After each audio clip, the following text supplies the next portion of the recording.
नमस्कार मित्रों, जय सिया राम। मित्रों, आप सभी का मेरे YouTube चैनल विराट ज्योतिष चिंतन में हार्दिक स्वागत है। मित्रों, आज के इस वीडियो में हम चर्चा करेंगे मई 2020 में होने वाली संभावित घटनाओं की। मित्रों, जैसा कि आप सभी देख ही रहे हैं कि समय थोड़ा कठिन चल रहा है। अप्रैल माह के कुछ ही दिन शेष बचे हैं। जैसा कि हमने पिछले वीडियो में, जो कि अप्रैल की संभावित घटनाओं के बारे में था, मैं जो अनुमान लगाया था लगभग वही सब हमें देखने को मिला। सूर्य अब मेष राशि में चल रहे हैं करीब 11 डिग्री के, और 14 मई तक मेष में ही गोचर करेंगे। उसके बाद जब ये वृषभ राशि में जाएंगे तो और भी कोरोना महामारी से संबंधित जो समस्या चल रही है उसमें राहत दिलवाएंगे, क्योंकि अपने ही नक्षत्र कृतिका में होंगे करीब 24 मई तक।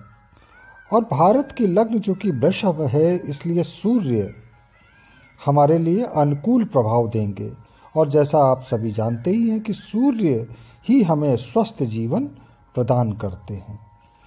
मित्रों, जैसी घटनाएं लगभग जो स्थिति अप्रैल में बन रही थी या घटित हो रही थी, लगभग वही स्थितियां मुझे मई में भी देखने को मिल रही हैं। कुछ ग्रहों की स्थितियां बदलेंगी, तो स्थितियां बदलने से कुछ विशेष प्रभाव और उत्पन्न होंगे। जैसे 4 मई को कुंभ राशि में मंगल जाएंगे, 14 मई को सूर्य वृषभ राशि में जाएंगे। इनसे भी बड़े परिवर्तन ये होंगे कि 11 मई को शनि वक्री होंगे, 13 मई को शुक्र, और 14 मई को जब सूर्य वृषभ राशि में जाएंगे उसी दिन गुरु भी वक्री हो जाएंगे।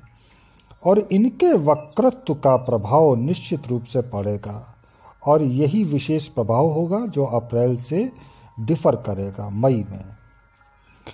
लॉकडाउन की क्या स्थिति रहेगी, बहुत से लोग मुझसे ये सवाल पूछते हैं।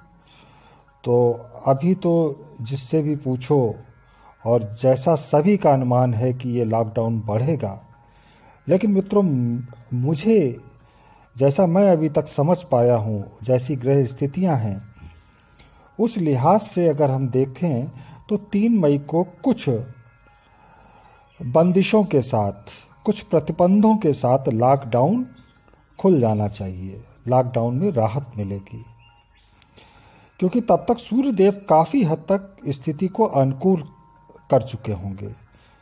अभी 26-27 अप्रैल के बाद सूर्य विशेष प्रभावी होंगे और ये स्थिति को नियंत्रण करना शुरू कर देंगे। तो इसलिए मुझे लगता है कि 4 मई के बाद लॉकडाउन में कुछ प्रतिबंधों के साथ ढील दे दी जाएगी। अभी लोगों में डर का भी माहौल है पूरे देश में, और उसके दूर होने में तो वक्त लगेगा। मैंने पहले भी कई बार ये बात कही है कि कोरोना के दुष्परिणामों से भारत काफ़ी हद तक बचा रहेगा।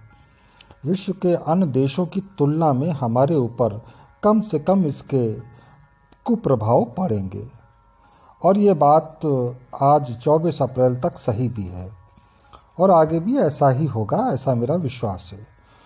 गुरु, शनि, मंगल, प्लूटो की जो मकर राशि में युति चल रही है वह जारी रहेगी। जैसा मैंने बताया कि 4 मई को मंगल मकर से कुंभ राशि में जाएंगे, 14 के बाद सूर्य वृषभ में होंगे। सूर्य मंगल का केंद्रीय प्रभाव रहेगा जो कि अनुकूल रहेगा। मकर में गुरु, शनि और प्लूटो तो रहेंगे ही। हाँ, इनके वक्री हो जाने से जो प्रभाव और जो हलचल बढ़ेगी 15 मई के बाद, वह उसका कुप्रभाव पूरे विश्व भर में देखने को मिलेगा, और ये चिंता का विषय भी रहेगा। वैसे भी मंगल, नेपच्यून कुंभ राशि में होंगे तो अंतर्राष्ट्रीय जगत में समस्या तो बढ़ेगी ही, अपराध और तस्करी बढ़ेगी। नशीली वस्तुओं की खास तौर पर तस्करी बढ़ेगी। युवा वर्ग भी इसकी चपेट में आएगा। अशांति, तनातनी, प्राकृतिक उपद्रव, भूकंप आदि, आगजनी, आकाशीय दुर्घटनाओं के प्रबल योग बनेंगे। बेरोजगारी की समस्या जारी रहेगी और एक और समस्या जो मुझे दिख रही है वह है जल संकट की, और भारत को इससे जूझना पड़ेगा। किसानों में, श्रमिक वर्गों में, मध्यम वर्गीय में असंतोष कुछ ज़्यादा रहेगा। इन सब से सरकार के सामने भी थोड़ी मुश्किलें खड़ी होंगी।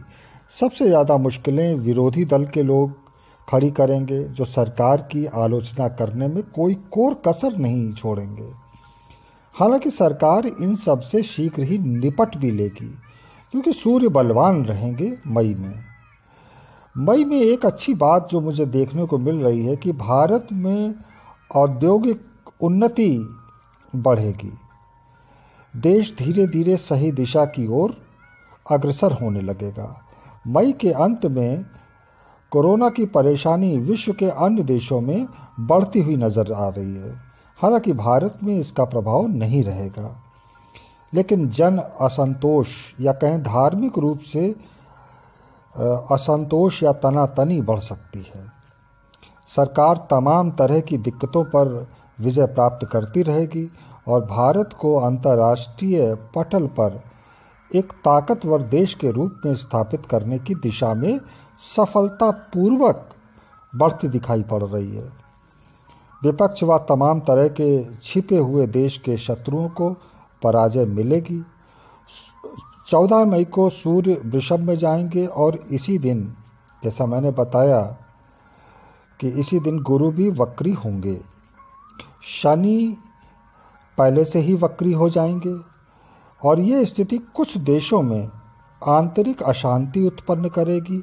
गृह युद्ध जैसी स्थितियां उसके बाद खड़ी होंगी और चीन के हालात भी कुछ ऐसे हो सकते हैं।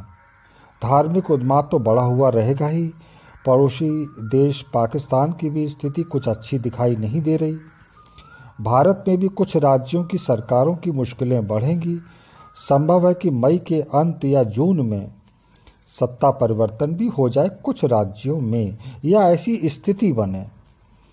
एक बात जो बड़ी स्पष्ट है और आगे भी रहेगी कि गुरु शनि का ये प्रभाव, और दोनों ही वक्री होंगे 14 मई के बाद, तो भारत में धार्मिक व आध्यात्मिक प्रभाव फैलाएंगे और पूरा विश्व भी इस प्रभाव से प्रभावित होगा।